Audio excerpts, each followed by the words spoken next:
Made a list a couple summers ago of about 8, 9 cars. I was just curious where they ended up. We had a closed auction. I mentioned my grandfather the past 10 years ago, back in 2014. 2 years after he passed, we had a big closed charity auction. And I'd say about 95, 98% of his cars were sold off in that charity auction.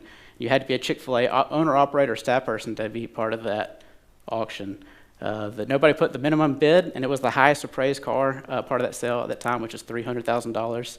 Nobody put the minimum bid on it, and it sold about 2 or 3 months later to a group of 3 guys as an investment. They bought it for $275,000 back in 2016. And I started finding this out, and I knew those 3 guys bought it, and I was like, where did this car go? I was just curious. At the time, I was just curious to know where it went, because I didn't have enough money to buy the thing back. The values, like you mentioned, of these cars have climbed exponentially, even for the Countach, a lot in the past 10 years. Ended up tracking it down, reached out to John Tamarian of Curated down in Miami, and he found the car in Italy.